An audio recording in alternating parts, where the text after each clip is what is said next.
Yes, good morning President, good morning Pilipinas. Ito na po ang latest sa lagay ng ating panahon. Magandang balita dahil wala na pong nakataas na storm warning signal ngayon sa anumang bahagi ng ating bansa. Pero nasa loob pa rin po ng ating PAR itong si Bagyong Nando at ayon nga po kay Mr. Samuel Durano, weather forecaster ng Pag-asa, kung hindi po magbabago ang tagline nitong bilis, maaring lumabas ito ng ating area of responsibility mamayang hapon po yan.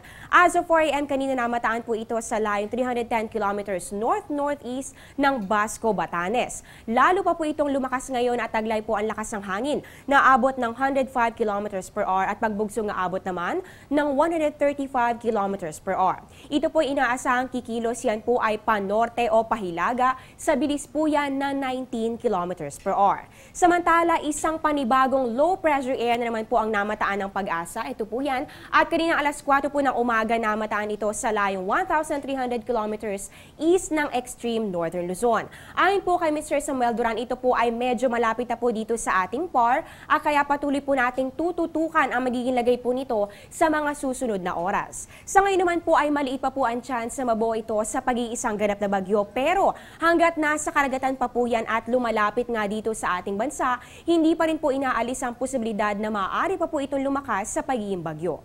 Wala pa naman po itong direktang epekto dito sa ating kalupaan, pero para po sa lagay ng ating panahon ngayong Huwebes, inaasahan po dito sa may Batanes, pati rin po sa may Calayan and Babuyan Group of Islands, ang pagkakaroon ng maulap na kalangitan na meron pong moderate to occasionally heavy rain showers and thunderstorms. Doble ingat at alerto po kayo dyan dahil pwede po yung magdulot ng pagbaha o pagguho ng lupa. At dyan naman po sa may Ilocos Region, pati rin po sa may Abra, Apayao, Kalinga at natitirang bahagi rin po ng Cagayan, asahan naman po ang pagkakaroon ng cloudy skies with light to moderate rain showers and thunderstorms.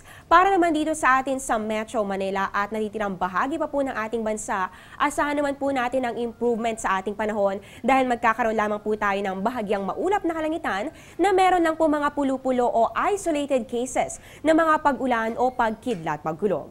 At kung babalikan po natin itong si Bagyong Nando, bahagya nga pong bumilis yan dahil po sa impluensya ng high pressure area, dito po yan sa magkabilang bahagi nito. At ayon rin po kay Mr. Duran, ang southwest monsoon o yung habagat po natin ay nakakaapekto pa rin sa ating bansa, partikular na po dito sa western section ng Luzon.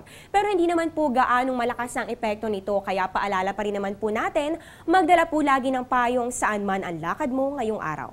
Magbabalik po kami matapos ang isang paalala. Teng, ang package. Ma'am, sabi ng Air 21 on the road na. Ano, Teng? Ang package. Ma'am, sabi ng Air 21 na receive na. Okay, very good. Basta padala, sagot ka ng Air 21. May real-time delivery updates via text para worry-free ka. Teng, ang package, napadala mo na? Yes, ma'am, sa Air 21. Sa Air 21, sagot ko, padala mo.